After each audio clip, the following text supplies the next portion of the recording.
বাংলাদেশের ঐতিহ্যবাহী জেলা মাগুরা মোহাম্মদপুর থানার অন্তর্গত ২১তম বাৎসরিক ঐতিহাসিক তাফসিরুল কোরআন মাহফিলের স্বনামধন্য সভাপতি।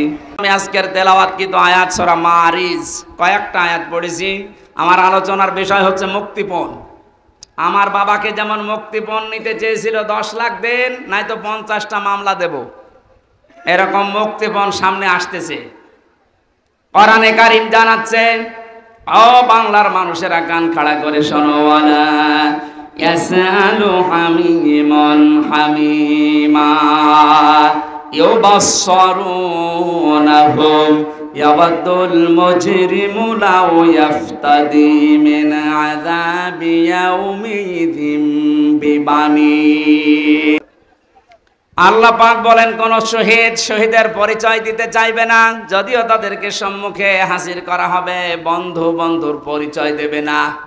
এমনকি অনেক মানুষ আছে নিজের অপরাধ ঢাকতে মুক্তিপণ হিসাবে বাঁচার জন্য নিজের সন্তান পর্যন্ত আল্লাহর কাছে বলবে, আল্লাহ মুক্তিপণ হিসাবে দিয়ে দিলাম। বলেন নাউজুবিল্লাহ।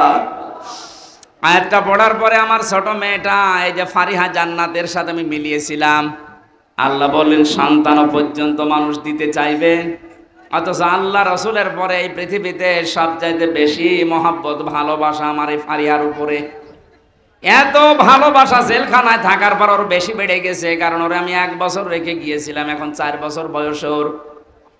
এত ভালোবাসা জন্মিয়েছে, ওরে চোখের আড়াই করলে বারবার মোবাইলে আমি দেখে নেই। অথচ আল্লাহ বলছে ফারিহাকে হামজা কিয়ামতে আল্লাহর কাছে বলবে, আল্লাহ এইটাও দিয়ে দিলাম, আমাকে ছাড় দেন। সাহিবাতিহি ওয়া আখি, মানুষ তার নিজের স্ত্রীকে নিজের ভাইকে বলবে, আল্লাহ এগুলোও দিয়ে দিলাম। অফাসিলাতিহিল্লাতি তুবি, নিজের জ্ঞাতি গোষ্ঠী, নিজের দলের লোক, রাজনৈতিক আশ্রয় যারা, সামাজিক আশ্রয় যারা, পারিবারিক আশ্রয় যারা তাকে দিত, এই গোষ্ঠীর লোক পর্যন্ত মানুষ বলবে, আল্লাহ সব দিয়ে দিলাম। অমান ফিল আরদি জামিআ, দুনিয়ায় যত সম্পদের মালিক ছিলাম সব আমি দিয়ে দিলাম, আমারে আপনি বাঁচান। এ কথা মানুষ বলবে। এ সাক্ষী দিচ্ছে কে বলেন তো? আরো জোরে বলেন। আজটা কালকে আমি আরো বেশি বিশ্বাস করে ফেলেছি, এখনো বিশ্বাস ছিল আগেও। এই পাজি সেলিমের যে কান্নাকাটি হাউমাউ করে জজের সামনেও যা করছিল, আমার মনে হচ্ছিল যদি ও বলতে পারতো, কথা তো বলতে পারে না, নৌকা বলতে গেলে হৌকা বলে, মুখ দিয়ে কথা এরকম বের হয় না। ও যদি কথা ভালোভাবে বলতে পারতো তাহলে বলতো, জজ সাহেব আমার যত সম্পদ আছে সব আমি দিয়ে দিলাম, আমার এই মামলা থেকে মুক্তি দেন। কিয়ামতের ময়দানেও তো মানুষের বিরুদ্ধে মামলা হবে। কি হবে বলেন বলেন? এই মামলা থেকে, অভিযোগ থেকে অব্যাহতি পাওয়ার জন্য মানুষ নিজের সন্তান, স্ত্রী, ভাই, জ্ঞাতি গোষ্ঠী, সম্পদাদি সব দিতে চাইবে, বিনিময়ে চাইবে যে আমারে মুক্তি দেন। আল্লাহ বলেন, কাল্লা ইন্নাহা লাযা, কখনোই না, তোর আমি লাজাই দেব। ও মাগুরাবাসী, লাজা কি? এটা জাহান্নামের একটা দরজার নাম। জাহান্নামে একটা দরজা 7টা, তার 3 নাম্বার দরজার নাম হচ্ছে লাজা। এত ভয়ঙ্কর, এত কঠিন এই জায়গাটা, আল্লাহ নিজে পরিচয় দিচ্ছে, নাজ্জাআতাল লিশাওয়া। এখানে প্রবেশ করার সঙ্গে সঙ্গে মানুষের চামড়া খসে যাবে। আমি কিছু ভয়ঙ্কর জায়গা দেখেছিলাম, রিমান্ড আমাকে নিয়েও গিয়েছিল, যে এই জায়গায় মানুষের নখ তোলা হয়, এখানে মানুষকে মেশিনের ভেতরে দিয়ে পানির সাথে মিশিয়ে দেওয়া হয়, কিন্তু চামড়া সঙ্গে সঙ্গে খসে যায়, এরকম কোন জায়গা আমার নজরের সময় পড়েনি। অথচ আয়াত দ্বারা আল্লাহ জানিয়েছেন, নাজ্জাআতাল লিশাওয়া। কি করেন কি এগুলো মোনাজাতের আগে দেওয়া যায় না? আরে ভাই যা করে আমি তো দেখেন, যাবো তো জায়গা মতো।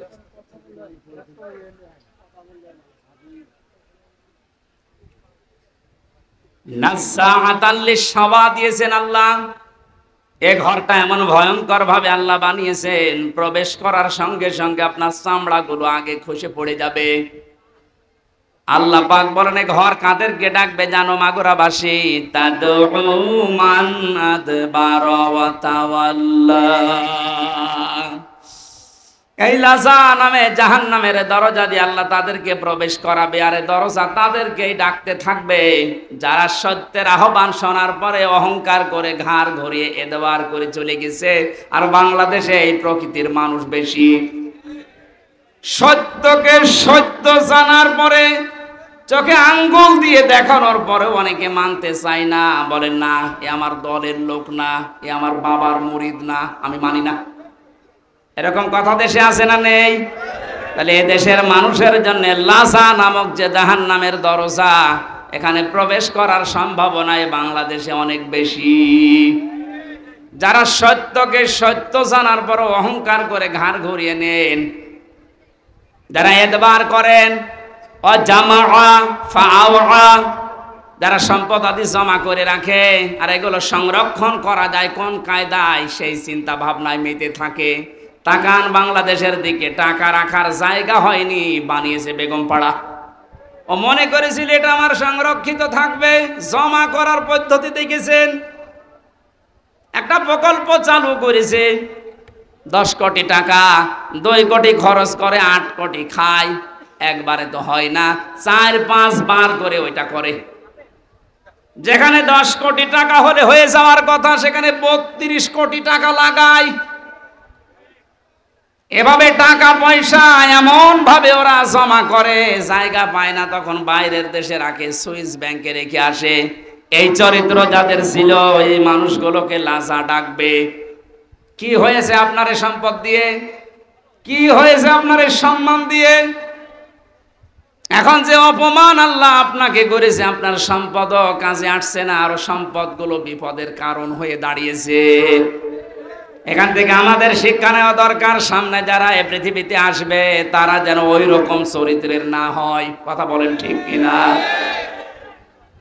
কিন্তু যে মানুষগুলো দিনের জন্য জমা করেছিল, একদিকে দুনিয়া জমা করা আর একদিকে ইসলাম জমা করা, যে মানুষগুলো দিন জমা করেছিল, এই দেশে দিন প্রসারে দিন কায়েমে ভূমিকা রেখেছিল, তারাও তো জমা করেছিল। আল্লামা সাইদির নাম বলছে, আমি নিজে দেখেছি লোকটাকে 10টা দিন, আমি 10 মিনিট ছিলাম ওনার সাথে। এই মানুষটার যে আমল আখলাক আর যে হাসি, ওনাকে অনেকে বলছে মরে গেছে না, মরান, উনি শহীদ হয়েছে, কারণ ওনাকে মেরে ফেলা হয়েছে। ওনার মুখের ওই হাসি প্রমাণ করে যে ওনারে মেরে ফেলা হয়েছে। এর পেছনে আন্তর্জাতিক কিছু ষড়যন্ত্র আছে। যারা মেরেছেন যদি সত্যতা প্রমাণ করতে চান, ওই ডাক্তার মোস্তফা জামানকে নিয়ে আসেন। ওরা ডিম দেওয়া লাগবে না, শুধু ডিম দেখাবেন, সব বুঝে ফেলবে। কথা বলে না কেন? সুতরাং কোরআনের পাখিকে যারা বলেন, ভাবেন, মনে মনে করেন উনি মরে গেছে না, মরা না, উনি শহীদ হয়েছেন, উনি জীবিত, উনি আল্লাহর কাছে কিয়ামত পর্যন্ত খাবার পাবে। আর জালেম যারা, আপনি কি করলেন? আপনার দুনিয়াও শেষ, এই সম্পদগুলো এখন দুদুকে ধরবে, হিসাব দিতে দিতে তো মরবেন, আর পরকাল তো আপনার শেষই। কারণ কত মানুষের সম্পদ আত্মসাৎ করেছেন, এদের জবাব দিতে দিতে আপনার পরকাল শেষ। আল্লাহ আমাদের ওইরকম জীবন যেন না দেন, বলেন আমিন। পারিবারিক জীবন নিয়ে কয়েকটা জিনিস আমি ওখান থেকে নোট করেছিলাম জেলখানায়। তার ভেতর অন্যতম কারণ, ওখানে আমি দেখেছি অধিকাংশ মানুষের মামলাগুলো সাধারণ যারা, সব পারিবারিক জীবনের কারণে। হয় বউ পিটিয়েছে, নাই যৌতুকের কারণে, নাই বউ মেরে ফেলেছে। এখন যিনি জল্লাদ আছে কেন্দ্রীয় কারাগারে, যে ফাঁসি দেয়, আগে তো শাহজাহান জল্লাদ ছিল, এখন যে দায়িত্বে আছে ইলিয়াস, এই লোকটা 17 বছর ছিল সৌদি আরবে। এরপরে এখন 22 বছর পর্যন্ত ওর জেল। প্রথমে ফাঁসি ছিল, ওখান থেকে এখন যাবজ্জীবন জেল। 30 বছর বয়সে না 35 বছর বয়সে যেন জেলখানায় ঢুকেছে। 35 আর 17 আর 22 কত হয়? আমারে মাঝে মাঝে দেখা করতে এসে বলতো, হুজুর জীবনটা শেষ করে ফেলেছে এই মেয়ে লোকটার কারণে। বিয়ে করেছিলাম বড় আশা নিয়ে, বাড়িতে আসার পরে আমার মার সাথে বোর কোনো মিল নেই, কিছু হলেই ঠোকামুখি করে আর আমারে বলে আলাদা হওয়া লাগবে। মাকে আর আমার বোন ছিল, বোনকে কিছু দিলেই ওর চোখ টাটায়। মা বোন যারা এসেছেন, আপনাদের মন আপনি উদার করবেন। আপনার নিজের মা, নিজের ভাই, নিজের বোনের জন্য যদি আপনার স্বামী খরচ করে, আপনি আরো বাহবা দেন যে হ্যাঁ খুব ভালো মানুষ। আর স্বামীকে যে ছোটবেলা থেকে 25 বছর 30 বছর পর্যন্ত ওর পেছনে শ্রম দিল, ওই মা বাবা ভাই বোনের পেছনে একটু খরচ করলে আপনার চোখ টাটায়, আপনি মানুষ। নবীজি বলেন, কোন স্ত্রী যদি চায় যে তার স্বামী বেশি দিন বেঁচে থাক, তার হায়াত বেড়ে যাক, তার সম্পদ তার সম্মান দুনিয়ায় বেড়ে যাক, তাহলে সেই স্ত্রী যেন মাঝে মাঝে স্বামীকে বারবার অনুরোধ করে, স্বামী তুমি আর যাই করো অন্তত রক্তের সম্পর্কগুলো ঠিক রাখো। কিন্তু এরকম বউ এখন ঘরে ঘরে নেই। মা বোনেরা যারা এসেছেন, শুধু নামাজ পড়া রোজা করার কালো বোরকা পরা ইবাদত না, এটা পারিবারিক জীবনের ইবাদত। এই ইবাদতটা আজ বাংলাদেশের 100টার 98টা পরিবারে নেই। বেশি বলে ফেললাম না? এটাই।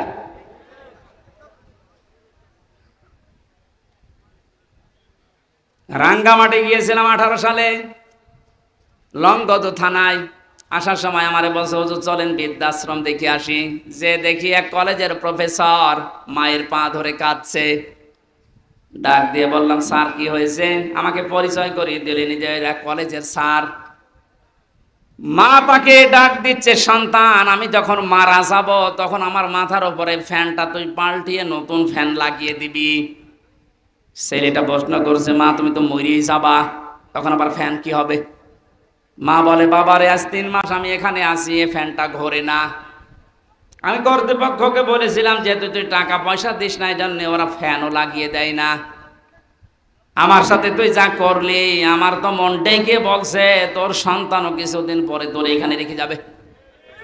কিন্তু তোর তো ফ্যান ছাড়া ঘুম হয় না, তুই তো গরম সহ্যই করতে পারিস না।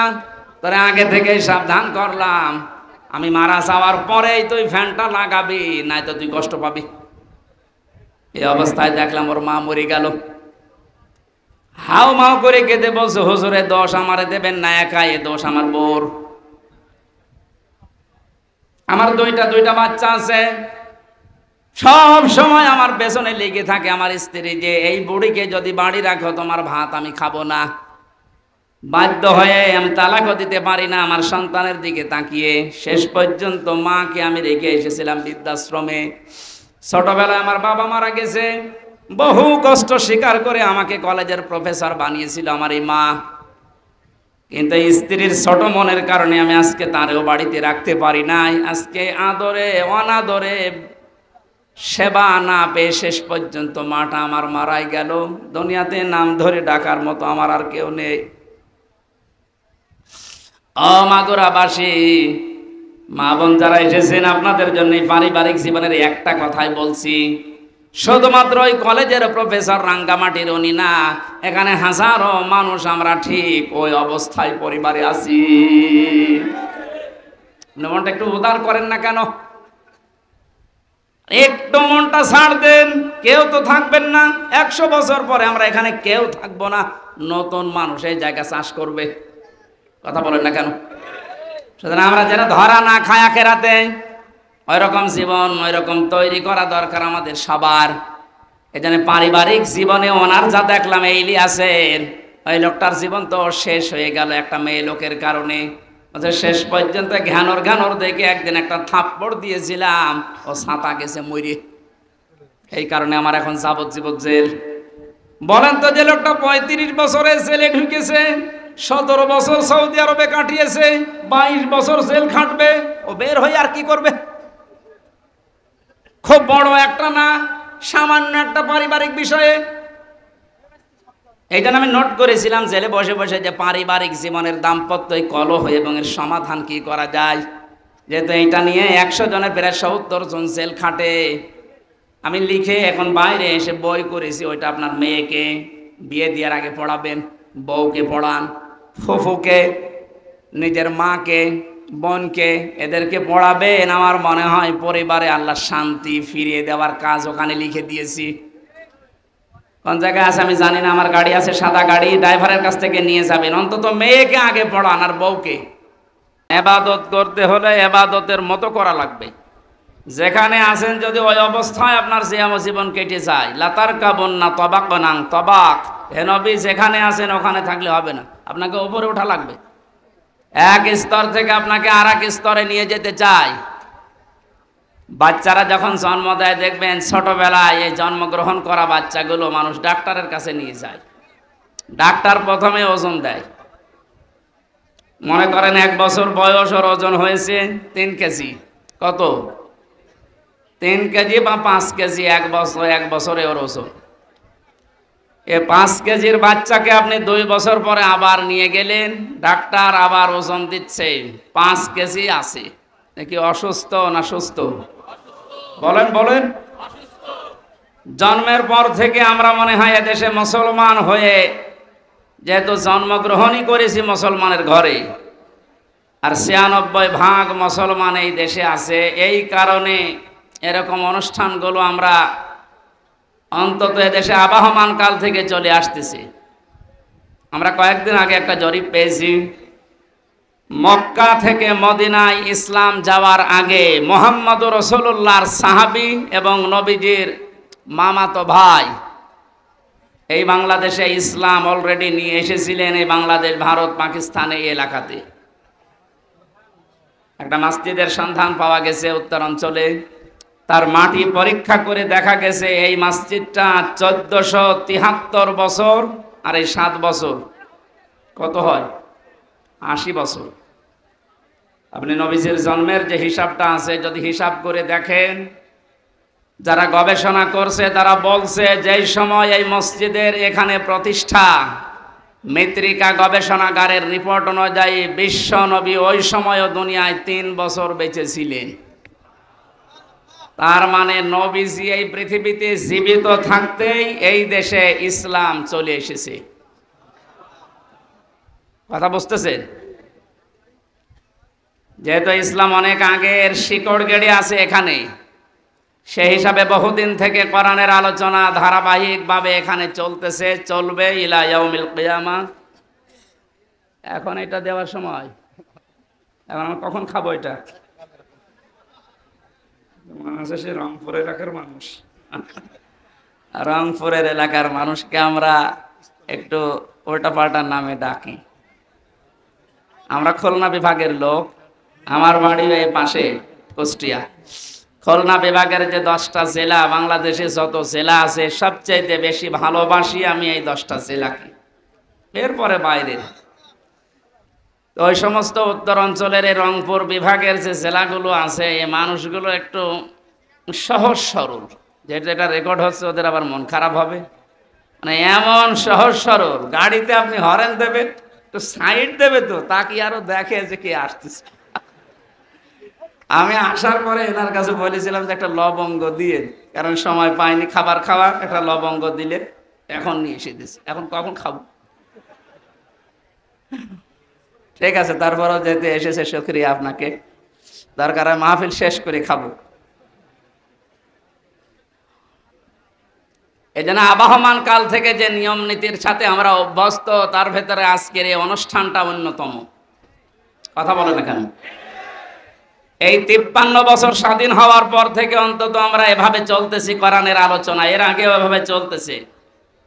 53 বছর আগেও আপনি যা শুনেছিলেন, এখনো কোরআনে কারিমের আলোচনা ওইভাবে, হয়তো ধাঁচ পাল্টিয়েছে, শুনতেছে।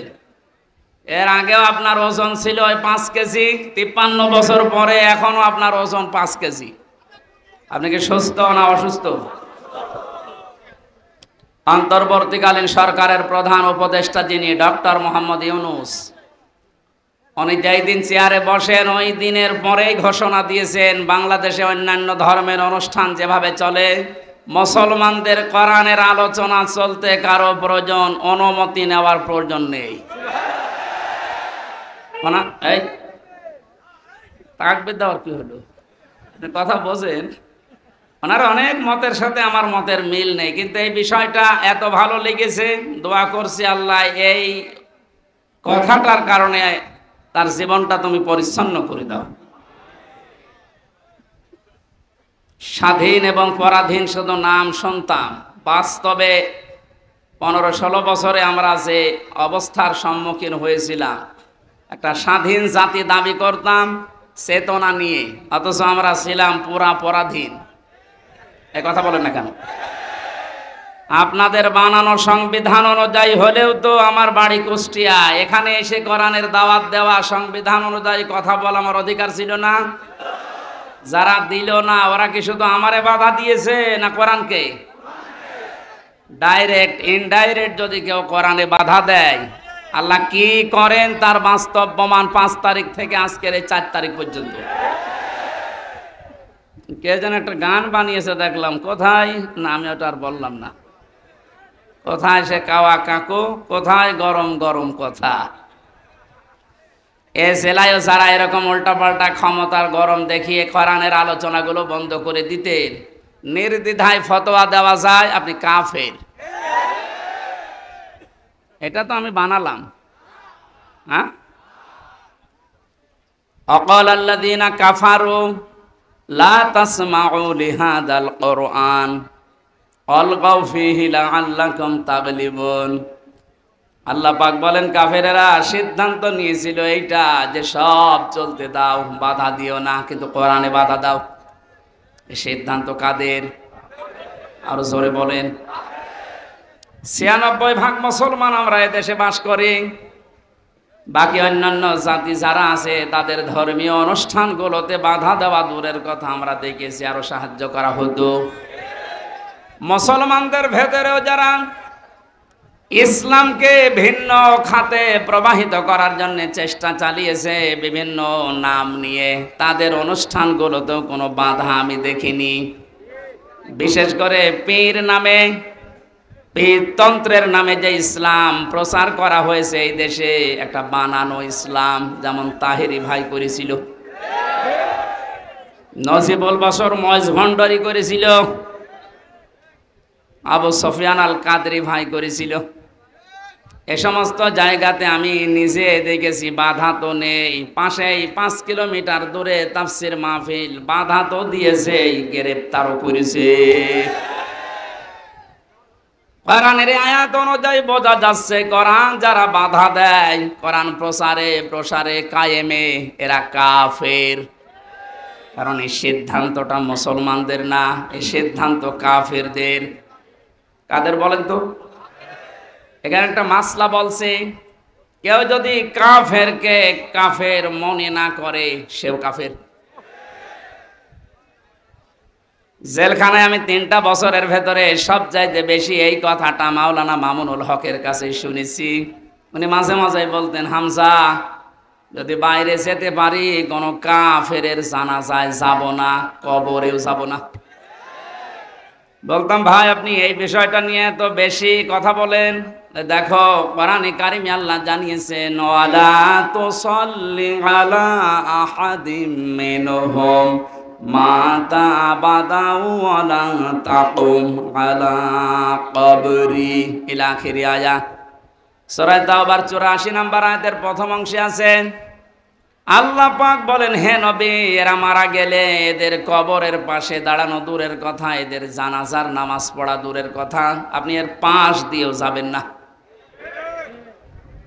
যদিও তাকুম আলা কবরের ব্যাখ্যা 2টা পেয়েছি তাফসিরে।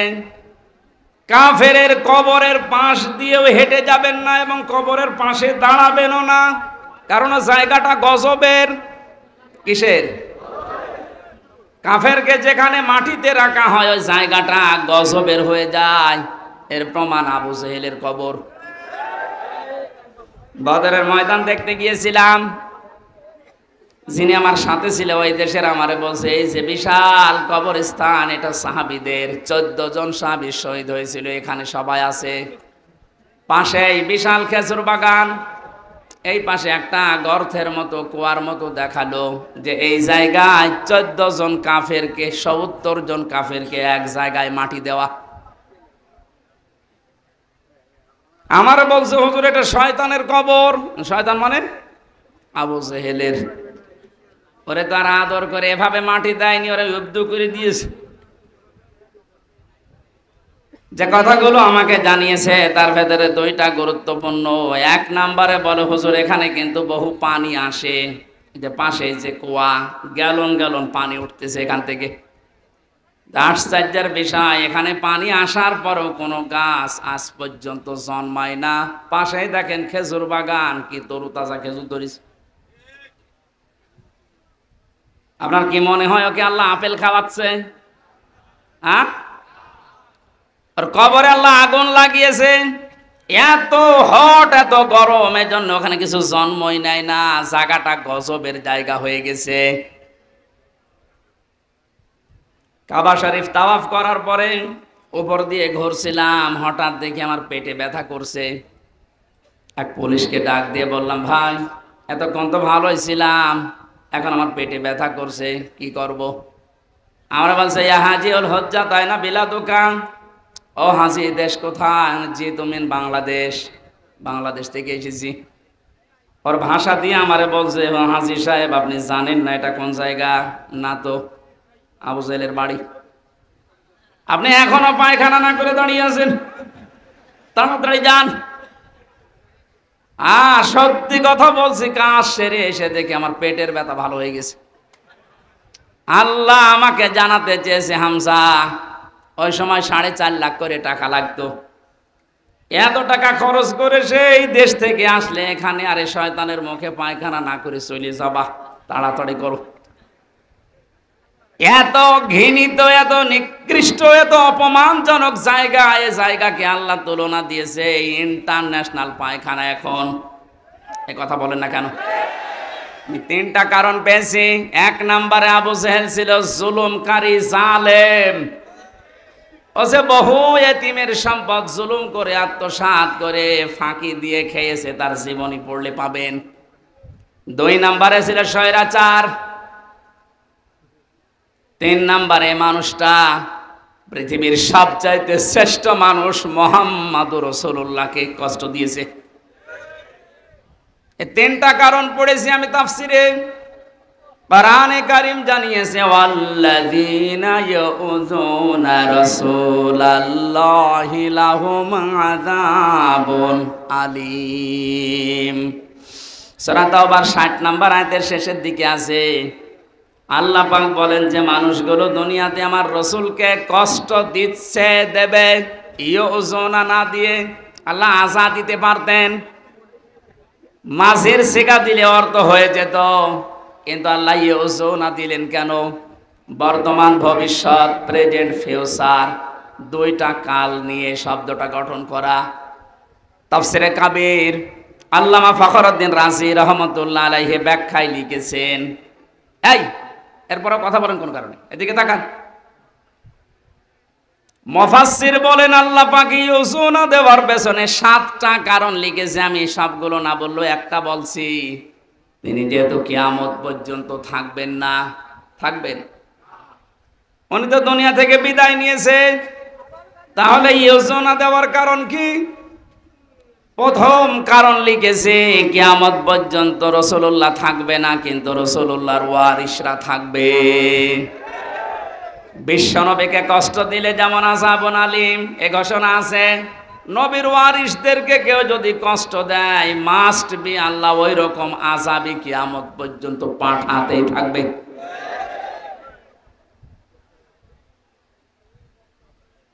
এই আয়াত অনুযায়ী বোঝা যাচ্ছে আজ নবীজি দুনিয়াতে নেই, বিশ্ব নবীর ওয়ারিস যারা আলেম, সত্যিকারের আলেম যারা, আলেম হলেই হবে না, আলেম তো বহু আছে, আমরা দেখতে পাচ্ছি ফরিদউদ্দিন মাসুদ আলেম, এই কথা বলছেন না কেন? মুফতি ফয়জুল্লাহ তো আলেম, বাইতুল মুকাররমের সাবেক খতিব যেটা পালিয়েছে, এই যে পাশের জেলায় বাড়ি, ওইটাও তো আলেম। একটা রাষ্ট্র কত নিচে নামলে, কত দুর্নীতিগ্রস্ত হয়ে গেলে জাতীয় মসজিদের খতিব পর্যন্ত পালিয়ে যায়, বলেন তো? জাতীয় মসজিদের খতিব পর্যন্ত যদি পালিয়ে যায়, এ দেশে আর বাকি থাকার কথা? আপনি তাকান, যারা যারা এভাবে কষ্ট দিয়েছে দিচ্ছে সবগুলো তো পালিয়েছে। কোরআনে যারাই বাধা দিয়েছে আজ তারা এই দেশের জনগণের টার্গেট হয়ে গেছে। কেন টার্গেট হচ্ছে? কোরআনে কারিম থেকে শোনেন। এই এদিকে তাকান, জায়গাটা ভেজা না? কষ্ট হচ্ছে। যে ইবাদতে কষ্ট বেশি ওই ইবাদতে সওয়াব বেশি হয়, এজন্য একটু সহ্য করেন।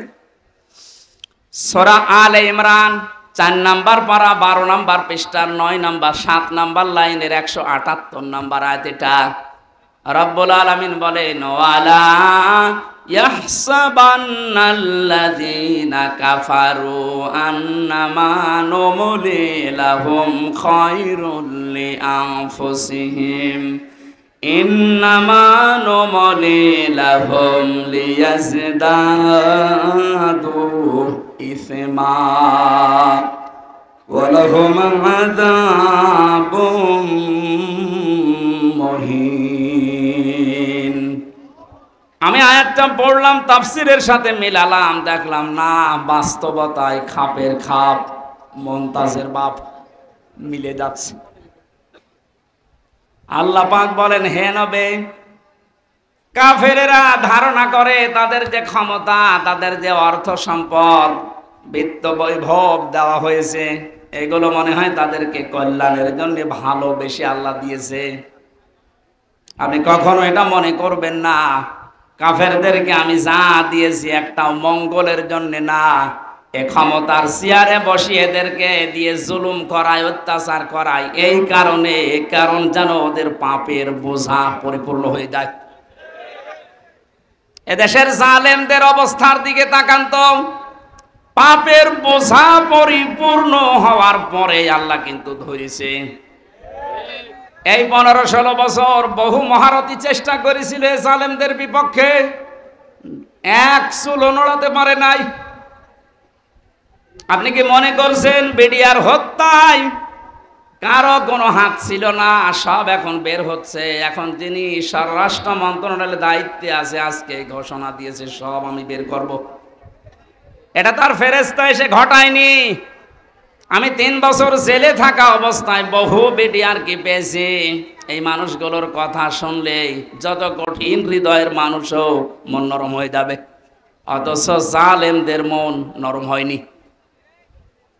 পঞ্চগড়ের এক মুরব্বীকে পেয়েছিলাম, উনি আমার মাঝে মাঝে বলতেন, হুজুর আমার আর 1 মাস পরে আমার চাকরি শেষ হয়ে যেত, কিন্তু বিনা কারণে এই যা 14 বছর আমি আটক অবস্থায় আছি। আপনি এই লোকটা কিয়ামতে যদি বিচার দেয় আপনি কি জবাব দেবেন? অন্যগুলো বাদই দিলাম, ওই একটা দুইটা না, আমি প্রায় 12টা-13টা বিষয় সামনে আনতে পেরেছি। সর্বশেষ 2024-এর 1000-এর ওপরে গণহত্যা। পাপ যখন পরিপূর্ণ হয়ে গেছে আল্লাহ বলেন, ইন্না বাতশা রব্বিকা লাশাদীদ। হে নবী, আপনার রবের ধরা বড় শক্ত ধরা। আমি এমনিতেই কাউকে কিছু বলি না, কিন্তু যারে ধরি ওরে আর ছাড়ি না। এমন ধরা ধরেছে আপনি দেখলেন দরবেশ পর্যন্ত দাড়ি কেটে ফেলেছে। গত পরশুদিন আমার যত মামলা ছিল সব খারিজ করে দিয়েছে। আমি যখন আদালত থেকে বের হচ্ছিলাম দেখলাম হাজী সেলিম, এর নামে হাজী লাগালে গোনা হবে, এটা পাঁচই সেলিম। হাও মাও করে এজলাসে কাঁদতেছে। ওর যে অপকর্মের ফেরেশতা, এই 16 বছরে শয়তানও এত অপরাধ করে নাই।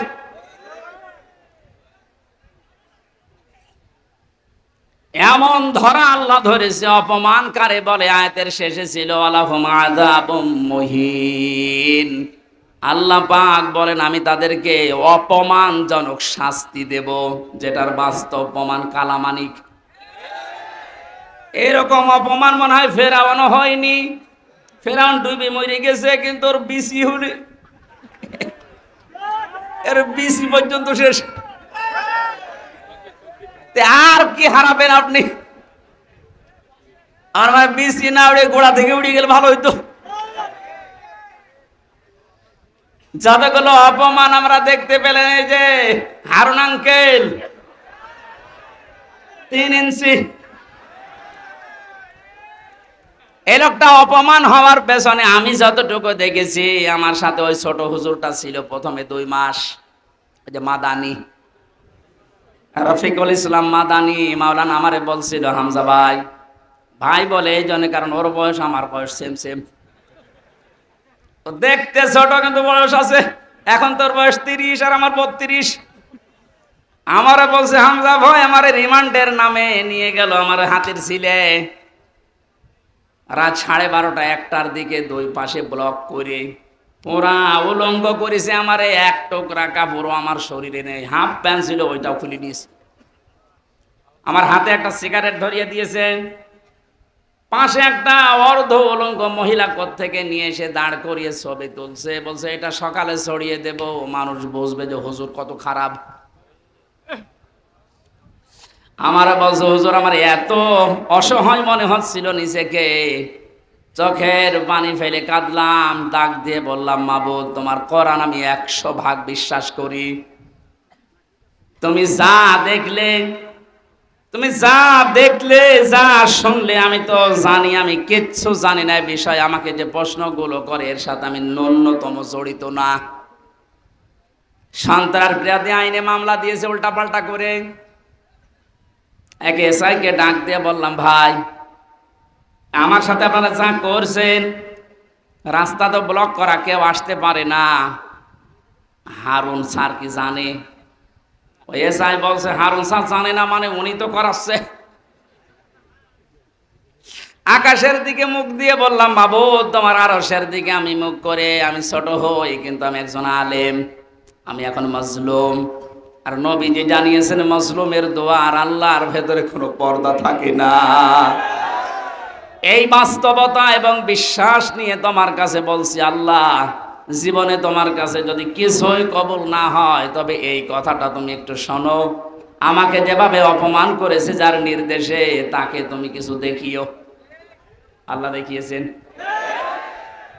জীবিত অবস্থায় 3 ইঞ্চি, মহিলারা পর্যন্ত এখন জিকির করছে 3 ইঞ্চি 3 ইঞ্চি।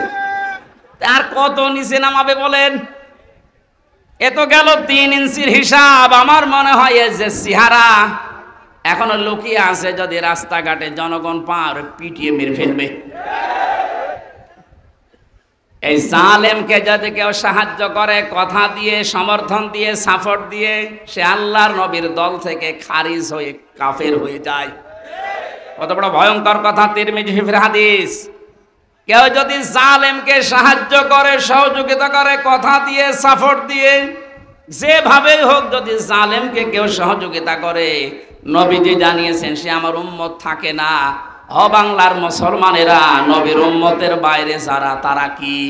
আরো জোরে নাম ধরা লাগবে। আর সুতরাং জুলুমের সাথে যারা জড়িত ছিলেন, বাংলাদেশ জামাতে ইসলামের শ্রদ্ধাভাজন আমির ডাক্তার শফিকুর রহমান ঘোষণা দিয়েছেন, আমরা সাধারণভাবে আমাদের কোনো অভিযোগ নেই, আমাদের রাজনৈতিক দল হিসাবে যত জুলুমের শিকার মাফ করে দিলাম, কিন্তু ব্যক্তিগতভাবে যদি কেউ জুলুমের শিকার হয়ে থাকে আর ও যদি প্রতিশোধ নিতে যায়, ওই পরিমাণ আমাদের পক্ষ থেকে বাধা নেই। সেই হিসাবে আমি যেহেতু ভিকটিম, আমরা মাটির নিচে রেখেছিল আয়না ঘর, শুধু আপনি নাম শুনেছেন, আর আমি ছিলাম ওখানে 3টা বছর। আমাকে ফাঁসির কন্ডেম সেলের ভেতরে তালাবদ্ধ করে 24 ঘন্টা আটক রাখতো সিসি ক্যামেরা দিয়ে। কেউ যেন আমার সাথে কথাও না বলে, দেখাও না করে। এমনকি কারারক্ষী 2-1টা একটু ভালো ছিল, সবাই তো একরকম না। 2-1 জন এসে যদি একটু সালাম দিত, ওই যে উপর থেকে ক্যামেরা লাগানো, ওর চাকরি পর্যন্ত চলে যাবে, এইরকম সিস্টেম করেছিল। এত কড়াকড়ি আপনি কেন করলেন? এই জুলুমের সাথে যারা নিযুক্ত ছিল, টপ টু বটন যেই কয়টা, যেহেতু পরশুদিন মামলা পুরাটা আদালত খারিজ করে দিয়েছে, কোনো দোষ আমার পাইনি, তাহলে বোঝা যাচ্ছে বিষয় আমি কিছু জানি না, আমি পুরা নিরপরাধ। কথা বলেন না কেন? নিরপরাধ মানুষকে যারা বেকার 3টা বছর শাস্তি দিল, তাদের বিরুদ্ধে এখন এরকম 3 বছরের শাস্তি আমিও চাই। এখানে কাউন্টার টেররিজমে আছে, কাউন্টার টেররিজমে যারা আছে, এটা মনিরুল, আসাদুজ্জামান, ডিসি মান্নান, বাকিগুলোর নাম আমি নিলাম না, কারণ ওরা অত নিচে নামে নাই। আর একজন নেমেছিল আমার মামলার আয়ু মিজান। গত পরশুদিন আমি কল দিয়েছিলাম যে মামলা তো সব শেষ হয়ে গেল, খারিজ করে দিয়েছে আদালত। বিচারপতি ওটা দেখে বলছে কি দিয়ে বিচার করব, কোনো মাল ম্যাটারিস নেই, যা সব বাদ। ওনারে বললাম এতদিন পর্যন্ত ওনারে স্যার বলতাম, এখন দেখি আমার মোবাইল পেলে আমার উল্টা করে স্যার বলছে, হাও মাও করে কান্না কাটে। বলে কি করা লাগবে হুজুর বলেন, আমার কোনো দোষ নেই। দোষ নেই তে আমারে ধরার পরে আমার বাবার কাছ থেকে 10 লাখ টাকা খেয়েছিস, ওই টাকা ফেরত দে। সবচাইতে বড় বিষয়, যেহেতু আদালতের মাধ্যমে আমি নির্দোষ প্রমাণ হয়েছে, আমার কোনো দোষ নেই। 3টা বছর আমার জীবন থেকে যারা নষ্ট করেছেন, এর সাথে যারাই জড়িত ছিলেন, তাদেরও জীবন থেকে আমি 3 বছর নষ্ট করতে চাই। এইটাই নাই বিচার। এটা যদি আপনি না করেন, আগামীতে যারা আসবে এরকম হাজারো হামসার নামে ওরা কারণে অকারণে মিথ্যা সত্য মিলিয়ে মামলা দিয়ে বছরের পর বছর আটক করে রাখবে। এই জন্য যে মানুষগুলো 5 বছর 7 বছর 10 বছর জেলে থাকার পরে কোনো দোষ পায় না, শেষে খালাস দিয়ে দেয়, এর সাথে যারা জড়িত মামলার আয়ু থেকে শুরু করে উপর পর্যন্ত প্রত্যেকের বিচারের আওতায় আনা লাগবে। কোন কারণে কিছুই পেলি না, ওর 10টা বছর নষ্ট করলি, তুই বড় জালেম। জালেমের কথা এই কারণে বলছি, কারণে শব্দটা শুনতে যত সহজ মনে হচ্ছে, বিষয়টা অত সহজ না। জালেম আল্লাহর কাছে এত ঘৃণিত, এত নিন্দিত, এত খারাপ, আল্লাহ নিজে বলেন আমি জালেমের বিরুদ্ধে নিজে বাদী হয়ে মামলা দেব। সূরা শুরা 42 নম্বর আয়াত, 25 নম্বর পারার 6 নম্বর পৃষ্ঠার 13 নম্বর লাইনে আছে, ইন্নামাস সাবিলু আলাল্লাযিনা ইয়াযলিমুনান নাস, ইলা আখিরি আয়া। আল্লাহ পাক বলেন অবশ্যই আমি আল্লাহ মামলা দেব। ওই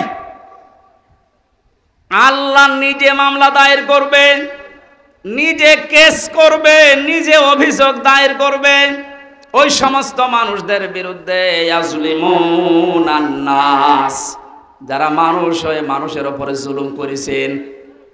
জালেম যারা, এটা রেকর্ড হচ্ছে, আপনিও শুনতেছেন, যেখানেই লুকিয়ে আছেন কান খাড়া করে শোনেন। জালেম যারা, তাদের দুনিয়াও শেষ, আখিরাতও শেষ। আপনার আর বাঁচার মতো কোনো লাইন নেই যতক্ষণ পর্যন্ত এই মাজলুমরা মাফ না করবে।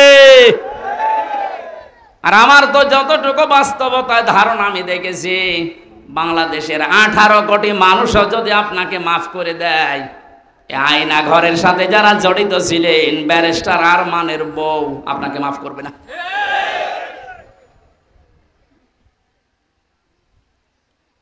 কি অসহায় মনে হতো নিজেকে, মাটির নিচে একদিকে, পেছনে হাত বাঁধা, কালো কাপড় দিয়ে চোখ বাঁধা, ডান্ডা বেড়ি দেওয়া পায়ে, মাজায় দড়ি দিয়ে 11 ঘন্টা টাঙিয়ে রেখেছে।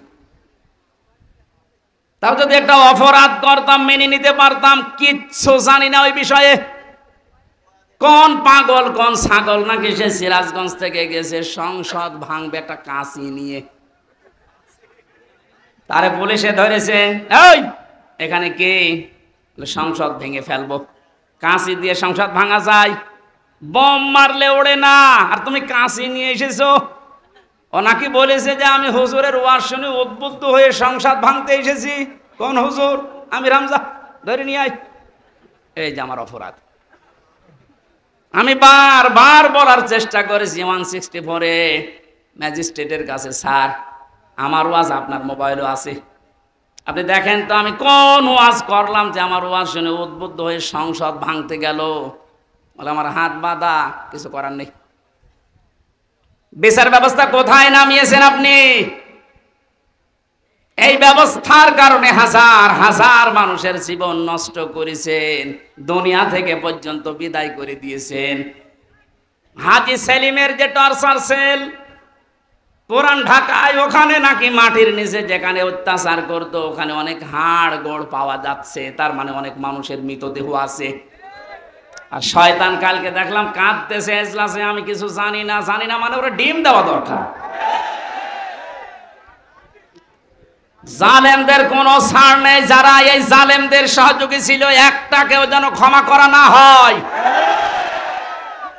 1628 জন মানুষ দায়িত্বে ছিল, মেন জালেম সে তার পক্ষে ছিল 1628 জন চেয়ারধারী লোক, এদের একটারও বিচার না করে ছাড় দেওয়া যাবে না। যদি ছাড় দিয়ে দেন আগামীতে কিন্তু এই জুলুম আবার আসবে। এই জন্য বাংলাদেশ জামাতে ইসলামের যিনি শ্রদ্ধাভাজন আমির ডাক্তার শফিকুর রহমান একটা ঘোষণা দিয়েছে, আমরা এক জালেমের কাছ থেকে মুক্ত হয়ে আর কোন জালেমকে দেখতে চাই না। এ কথাটা অনেকেই নিজের গায়ে পেতে নিয়েছে। আরে ভাই, উনিকে আপনার নাম ধরে বলেছে, তাহলে আপনি নিজে জুলুম করবেন এরকম আশায় আছেন, এই কারণে নিজের নামের দিকে নিয়ে নিচ্ছেন।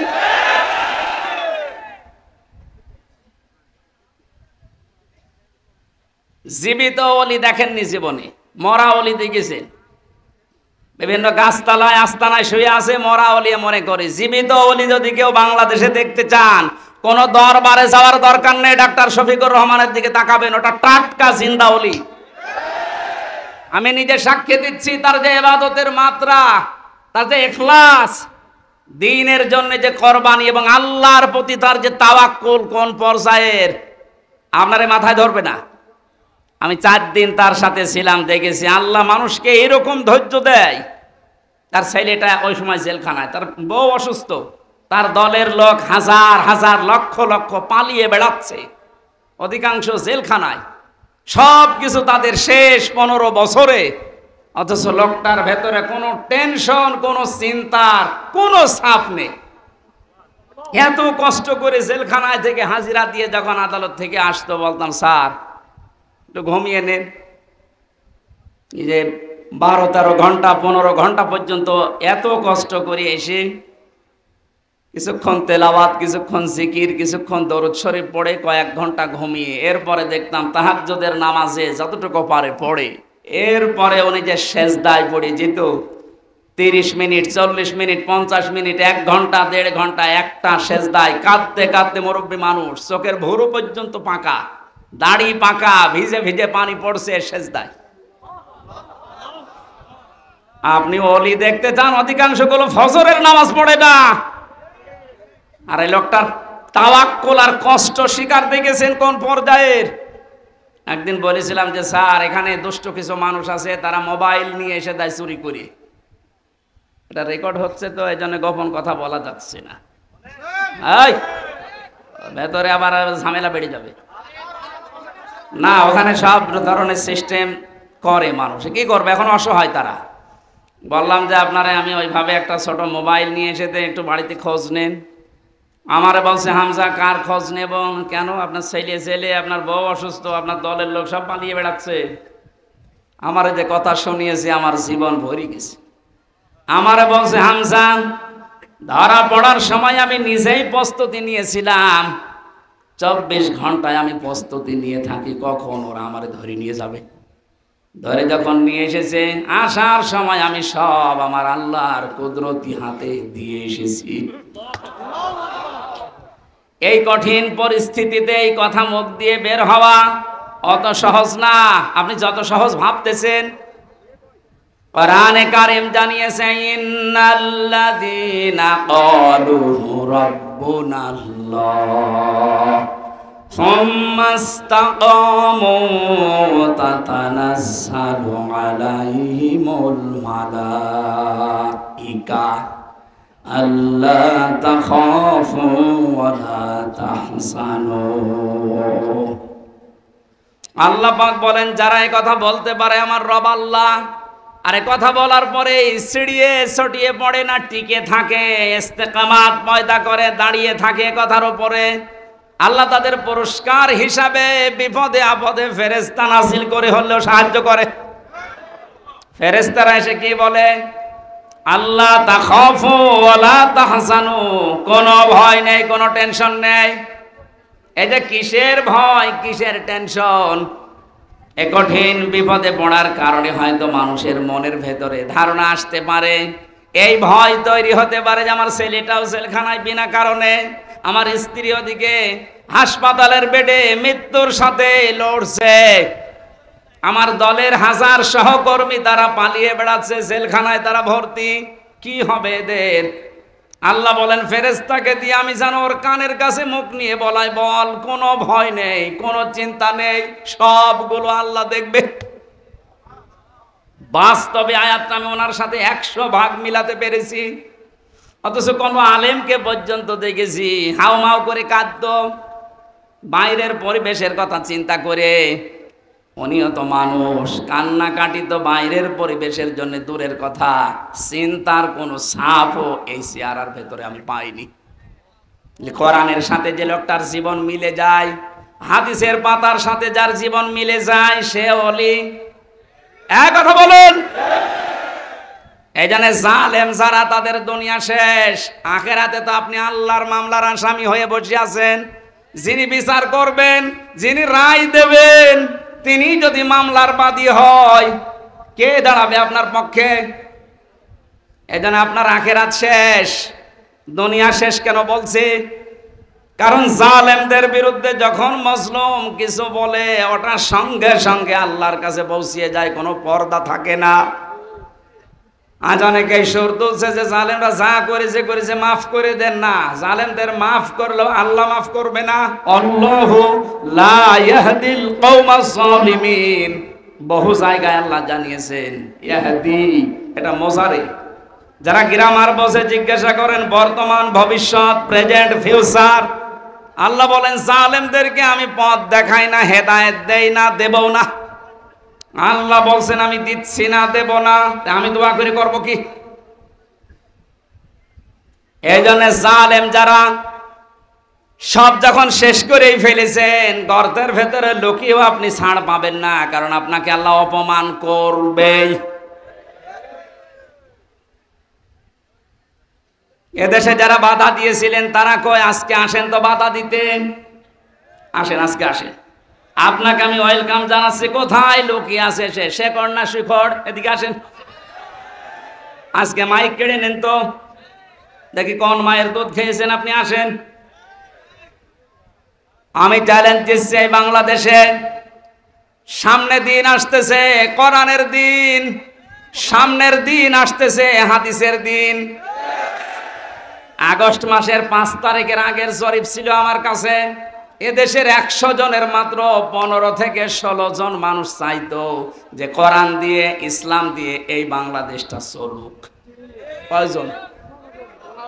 100 জনের সর্বোচ্চ 15 থেকে 16 জন।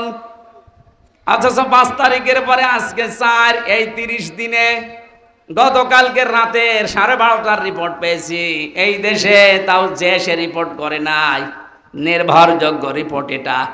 এদেশে এখন 100 জনের 35 জন মানুষ চাচ্ছে দেশে ইসলাম দিয়ে চলুক। সময়টা একটু বৃদ্ধি হতে দেন।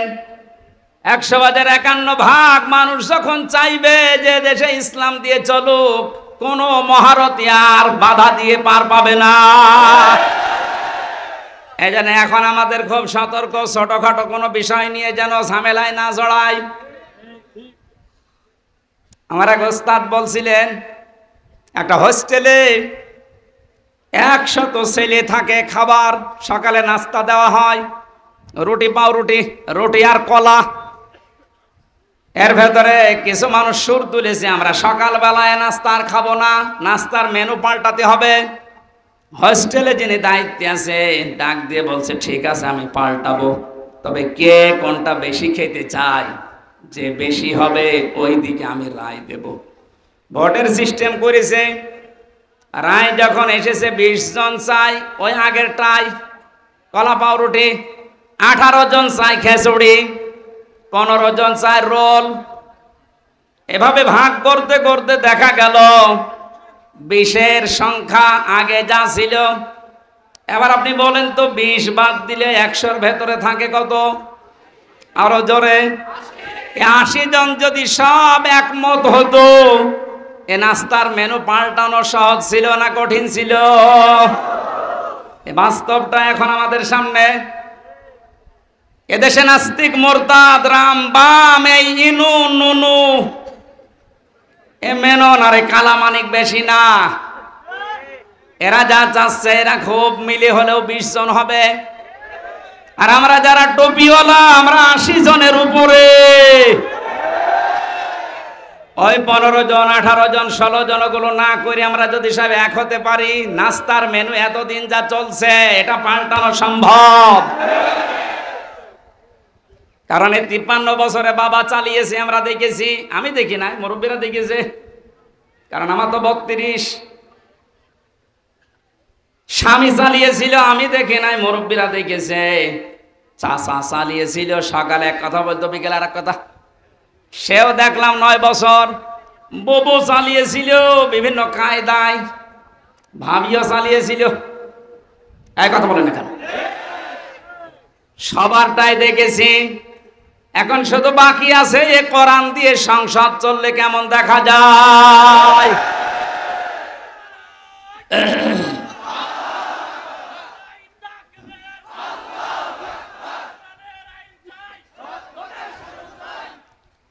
কারা কারা চান আল্লাহর এই কোরআন দিয়ে বাংলাদেশের এই সংসদ চলুক? দেখি লিল্লাহে তাকবীর।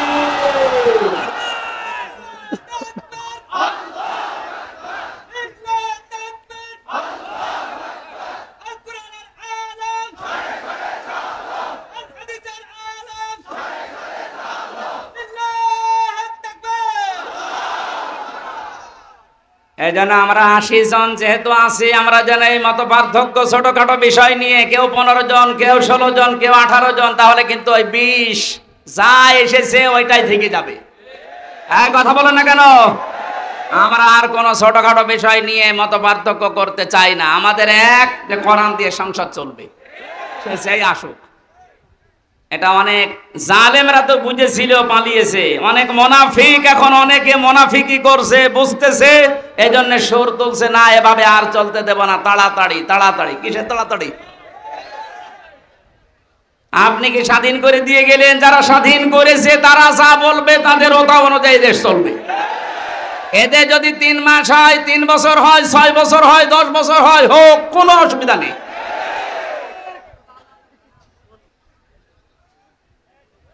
কি অবস্থায় ছিলেন আপনি টের পাচ্ছেন না?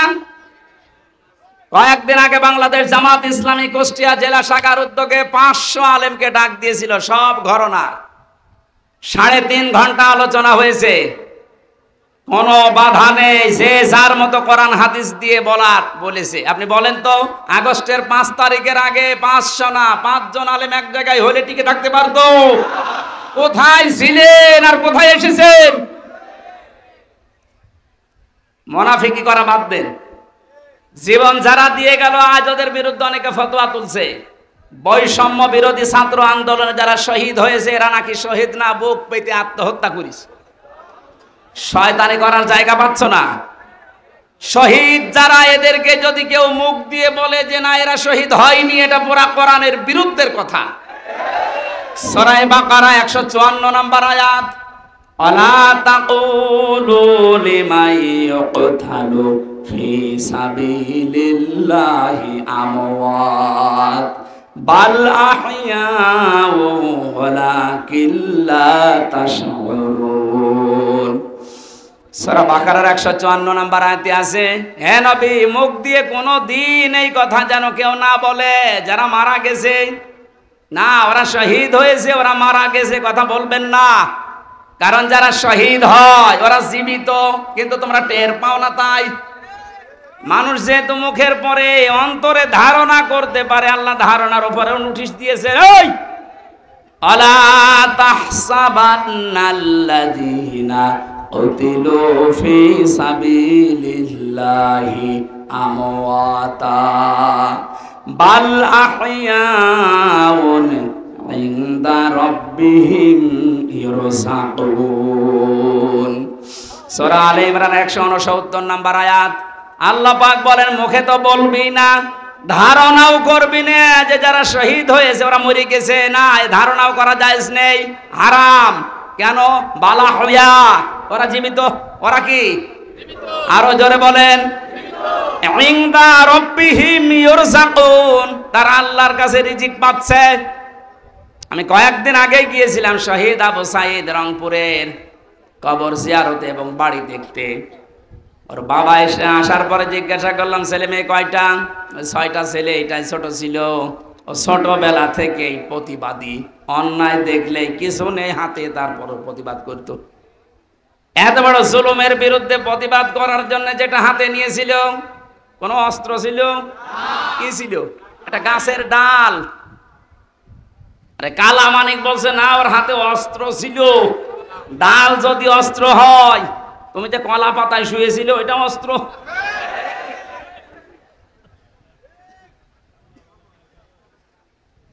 সাধ্য মতো যতটুকু আছে আমার সমর্থন, বাবার হাতে কিছু দিয়ে আসলাম। দেখলাম যে প্রতিবাদ করতে যে জীবনটা দিয়েছে, ওর কি আমাদের মতো জীবনের মায়া ছিল না? বলেন, আপনার জীবনের প্রতি যেমন মায়া আপনার সাইদের ওই রকমই ছিল।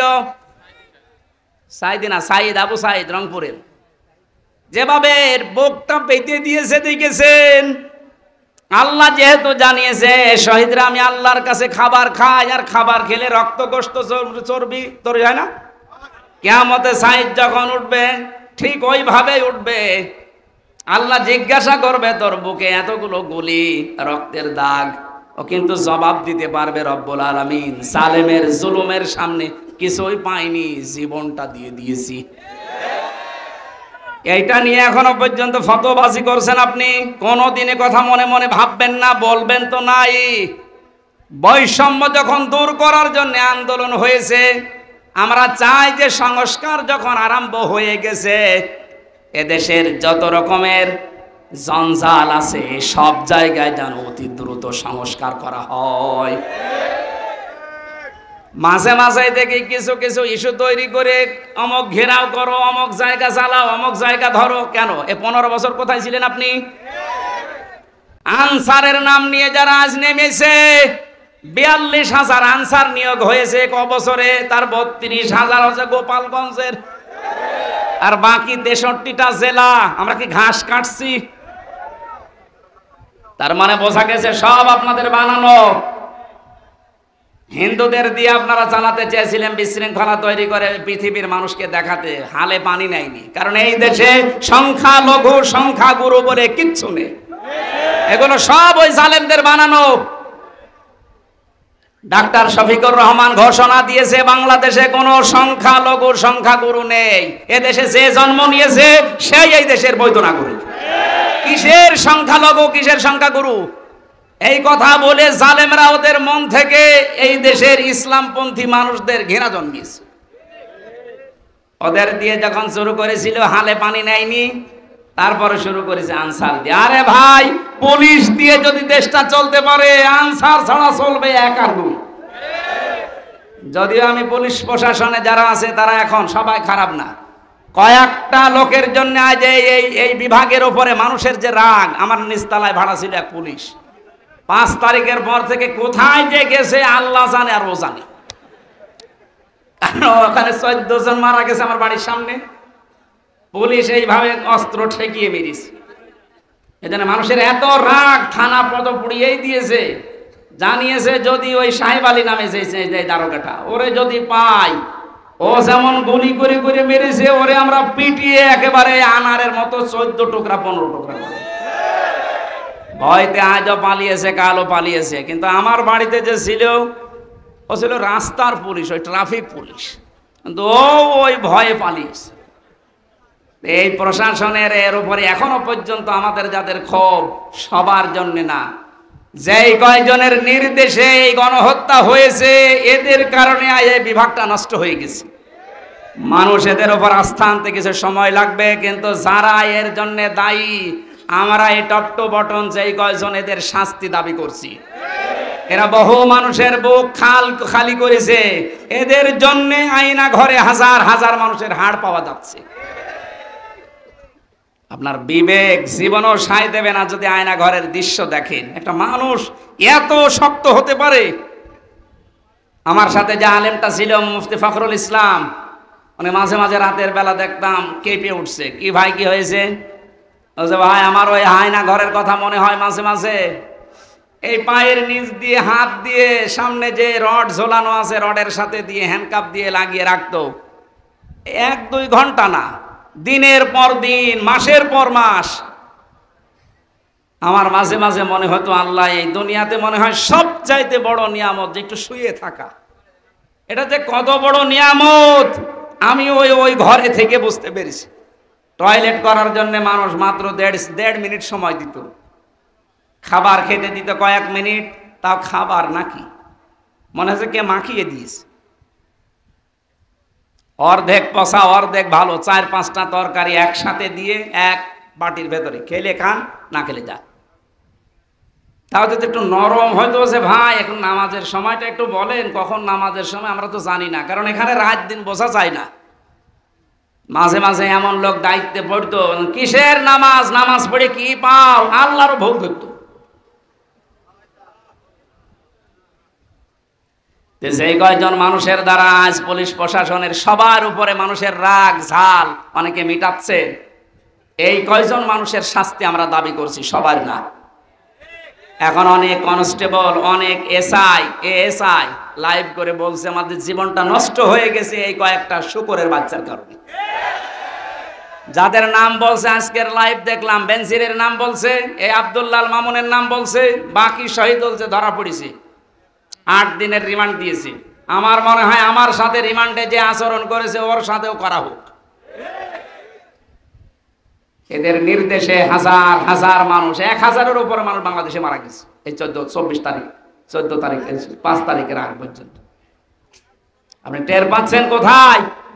আর এখনো পর্যন্ত অনেকে জালেমের প্রশংসা করছে যে কি করেছে টের পাচ্ছেন না। চলেন আপনারা নিয়ে যায়, 10 দিন থাকেন আপনি ওই ঘরের ভেতরে। অনেকে না বুঝে আবার এই দেশ থেকে এখনো পর্যন্ত বুকে সাহস বাঁধতেছে, ভিডিও কলে কথা বলছে, আপা ঘাবড়াবেন না, আপনি ঘাবড়ালে আমরা নরম হয়ে যাই।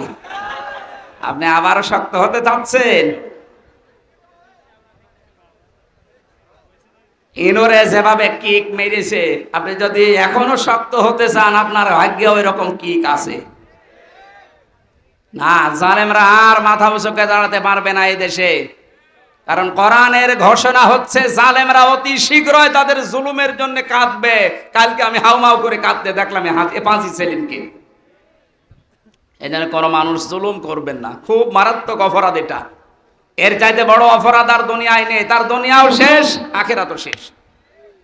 আল্লাহ আমাদেরকে যেন কোনো জুলুম করা থেকে বাঁচান। সে পারিবারিক জীবনের জুলুম হোক, সামাজিক জীবনের জুলুম হোক, রাজনৈতিক জীবনের জুলুম হোক, সব জুলুম থেকে আল্লাহ আমাদের রক্ষা করেন, বলেন আমিন। আল্লাহ আমাদের তৌফিক দিন। আমরা যেহেতু দিনের বেলা একটা অনুষ্ঠান ছিল আর কালকেও ডবল অনুষ্ঠান আছে, জেল থেকে বের হয়ে স্বাভাবিক হতে পারছি না, কারণ ওরা যা খাওয়িয়েছে অত খাবার না, বেঁচে থাকার মতো। এই জন্য স্বাভাবিক হতে কণ্ঠ এবং শরীর সময় লাগবে। আগামীতে মাগুরাতে পরশুদিন 7 তারিখে, পরশুদিন কয় তারিখ? 6 তারিখ, 7 তারিখে, পরশুদিনের পরের দিন 7 তারিখে মাগুরা মাহফিল আছে আমার। ওখানে মনে হয় 3টা থেকে 5টা পর্যন্ত শ্রীপুর, মাগুরা শ্রীপুরে। ওখানে একটু যেন আমরা কথা বলবো। আল্লাহুম্মা আমিন। লা ইলাহা ইল্লা আনতা সুবহানাক ইন্নী কুনতু মিনাজ জালিমিন। ও মাবুদ, বাইরের জীবনে যখন আমাকে ফিরিয়ে দিয়েছো, আমার কণ্ঠটা তুমি ছেড়ে দাও। কথা বললেই গলা ব্যথা হয়ে যায়, বুকে ব্যথা করে। আল্লাহ, সব কিছুর মালিক তুমি, আমার কণ্ঠটা তুমি ভিক্ষা দাও। কোরআনের কথাগুলো সহজ সরল ভাষায় বলার জন্য যে যোগ্যতা দরকার, ইলম দরকার, আমাকে তুমি দাও। রব্বি জিদনি ইলমা। আল্লাহ তাআলা এই মাহফিলের আয়োজন করতে গিয়ে যারা শ্রম দিল, এই যুবকদেরকে যে মা পেটে নিয়েছে, মায়ের পেট তুমি ধন্য করে দাও। রব্বুল আলামিন, জালেমদেরকে যখন দুনিয়া থেকে তুমি তাড়িয়ে দিলে, আমাদের এই দেশে কিয়ামত পর্যন্ত ক্ষমতার চেয়ারে যেন কোনো জালেম আসতে না পারে। সম্মানিত মা বোনদেরকে তুমি সাহায্য করো আল্লাহ, তাদের খাদিজার মতো আয়েশার মতো বানিয়ে দাও রব্বুল আলামিন। সারাটা জীবন অপরাধ করেছি, এজন্য হাত তুলতে ভয় করে। আমাদের অপরাধের দিকে তাকিও না, তোমার রহমতের দিকে তাকাও। জীবনের গুনাহগুলো মাফ করে ওই জায়গার নেকি দিয়ে পাল্টিয়ে দাও। চর্ম চোখে বড় আশা লাগে দেখতে, যে কোরআন দিয়ে চললে দেশটা কেমন দেখা যায়। জীবনে কিছুই যদি তোমার ভালো না লাগে, এটা দেখে মরার তৌফিক দাও যে কোরআন দিয়ে দেশটা চলছে। বারাকাল্লাহু লানা ওয়া লাকুম ফিল কোরআনিল আযীম। যত আলেম এসেছে আল্লাহ আলেমদের মর্যাদা আরো বাড়িয়ে দাও। আলেমের সেই কাজ আল্লাহ আলেমদেরকে ওই কাজে তুমি নিমজ্জিত রাখো। কোন আলেম যেন কিয়ামতে আমরা ধরা না খাই আল্লাহ তুমি দেখো। আলহামদুলিল্লাহি রাব্বিল আলামিন।